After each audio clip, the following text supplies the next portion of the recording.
O Inimigo Público é uma leitura que nós nos fomos habituando e de repente passaram de facto 10 anos e que consegue muitas vezes, se calhar é um lugar comum dizer isto, além de ser um amigo do público, porque nos puxa para a leitura, eu acho que isso é absolutamente determinante, fazer com que as pessoas possam ler mais, sobretudo gente mais nova que não lê tanto. O que eu acho extraordinário é a capacidade, no meio de uma brincadeira e de uma hipérbole, surgirem às vezes as pequenas verdades que o jornalismo não pode contar. Eu acho que o Inimigo Público ocupa um papel, tem um papel essencial, eventualmente, sobretudo no que diz respeito à classe política, porque a classe política tem feito um esforço muito grande para não ser levada a sério. O Inimigo Público é a manifestação dessa não seriedade da política portuguesa. Eu gosto muito da ideia de criar um caderno satírico. E, curiosamente, eu gosto das coisas mais absurdas e menos políticas no Inimigo Público. Por exemplo, é um exemplo um bocado parvo, mas lembro-me do Inimigo Público ter posto uma fotografia do Dr. Marcos Mendes ao lado de uma fotografia de Yoda, a personagem dos filmes de George Lucas, e para mostrar as semelhanças. E eu achei giro porque, de facto, para melhor ou para pior, houve uma semelhança muito grande. Tem um misto de humor, e eu aqui ponho o humor mata, que tem uma sátira fantástica, uma composição gráfica, fotográfica excepcional. Eu posso dizer, em resumo, que o Inimigo Público, dentro, como complemento do Jornal de Referência, é efetivamente um anexo de grande nível, olha, nível internacional.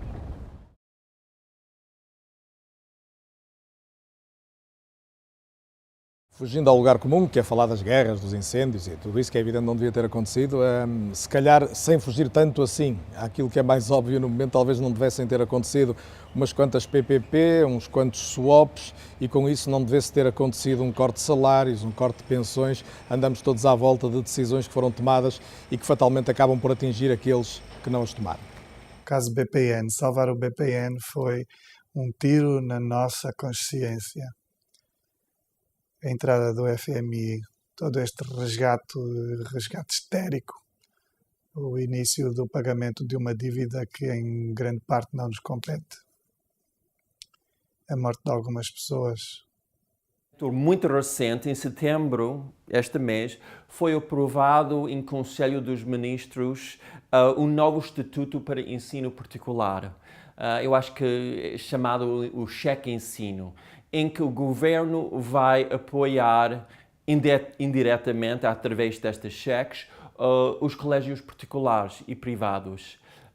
Eu acho um erro muito grande, porque vai ter a tendência de criar um fosso entre o sistema público de educação e o sistema privado. Segunda razão, pouca gente fala disto, é que o governo vai utilizar os meus impostos e os impostos de todos os portugueses para apoiar colégios religiosos.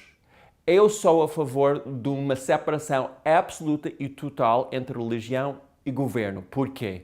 Temos o exemplo da Inquisição Portuguesa. Sempre que haja uma ligação entre governo e religião, temos a perseguição das minorias. Nos últimos 10 anos, olha, o Durão Barroso devia ter ficado cá, não se devia ter pirado.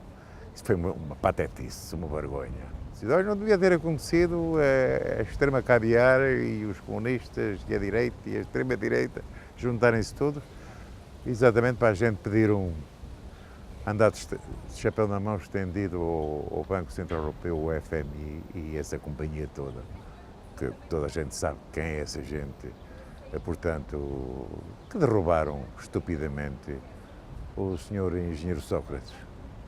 Eu digo isto não é humor, é verdade, é um príncipe da política portuguesa. Não é humor, é verdade.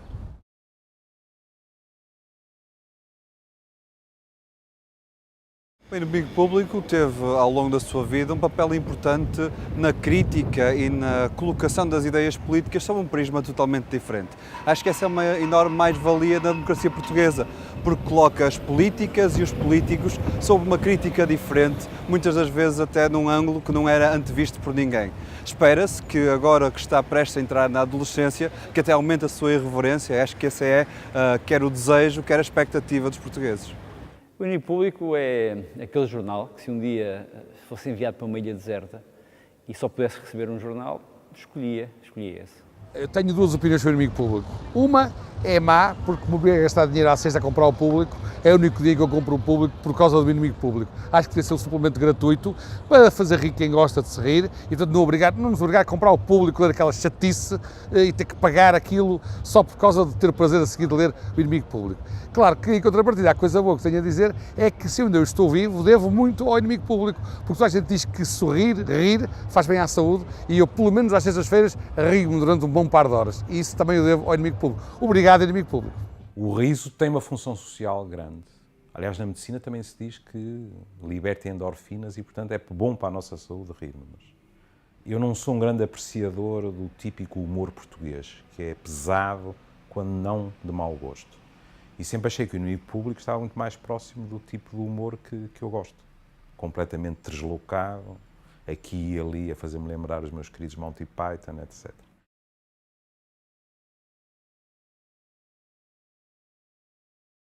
O dever ter acontecido é sempre relativo. Aquilo que não foi previsto pelo inimigo público, pelo menos uma das situações ainda recente, é aquela do ministro irrevogável na decisão de demissão, que um dia depois estava novamente a assumir funções no governo, até sendo promovido após essa sua demissão. Ora, aqui a realidade foi largamente superior à ficção e chegou onde ninguém tinha imaginado que pudesse chegar. Eu creio que este é o espaço onde nem o inimigo público foi capaz de prever aquilo que aconteceu. Normalmente as coisas, as pessoas, à medida que o tempo passa, vão ficando maiores, mais gordas. O inimigo público está a ficar anorético. É a única coisa que me preocupa. O que não devia ter acontecido nos últimos 10 anos é nós termos entregue o país aos credores internacionais. Temos feito o resto, temos aceito o facto da Troika cá vir e ainda estou para saber quem é que paga as contas do hotel da Troika e os jantares, os almoços, que não sei bem se são eles, somos nós. Mas eles estão cá a dizer que nós devemos dinheiro. Mas o que é isso comparado com o dinheiro que eles nos devem?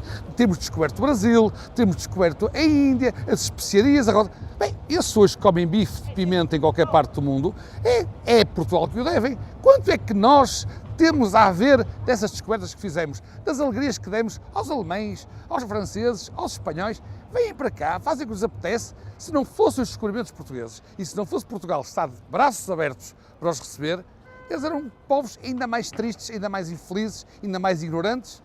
Devem muito a Portugal e, portanto, as contas que Portugal nunca fez, naquela altura não havia Excel. Não havia Excel, nós não fazemos contas, mas eu acho que eles têm que olhar bem para as contas e perceber que ainda o saldo ainda está muito a nosso favor, porque nos devem milhões e milhões dos descobrimentos e todos aqueles ensinamentos que nós trouxemos ao mundo. Olha, nem preciso de 10 anos, preciso de 10 dias. Estamos na altura em que, se nós tivéssemos feito o que era suposto fazermos, nós enquanto povo, enquanto portugueses, devíamos ter voltado aos mercados. Não voltamos. E isso não devia ter acontecido. E não me venham com a história que os juízes do Tribunal Constitucional são perigosos meliantes que deviam estar em prisão preventiva, porque eu não acredito. Portanto, promessas que foram feitas, previsões que foram feitas e que acabamos de verificar, mais uma vez, que falharam completamente, isso seguramente não devia ter acontecido.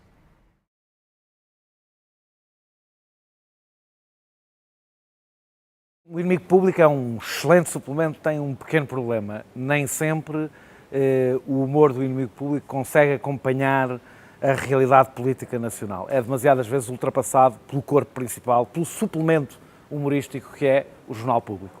Eu não acredito propriamente em civilizações superiores ou inferiores, mas acho que há estádios de civilização.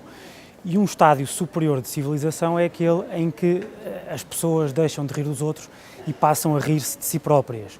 O inimigo público significa isso. significa olharmos para as notícias, muitas vezes sérias e muitas vezes para posições políticas ou outras que até são corretas, mas que, como tudo, tem um lado ridículo, um lado risível.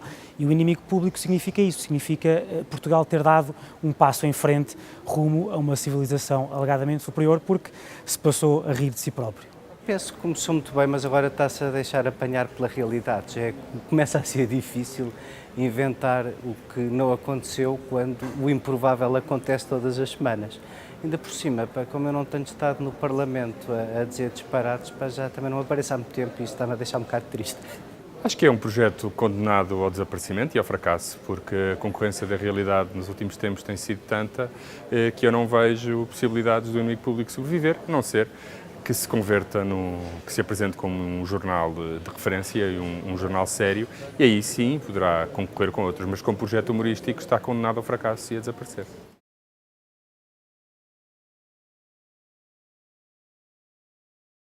Pedro Passos Coelho, Cavaco Silva, Durão Barroso, António José Seguro, aconteceu tanta coisa nestes últimos 10 anos que não devia ter acontecido.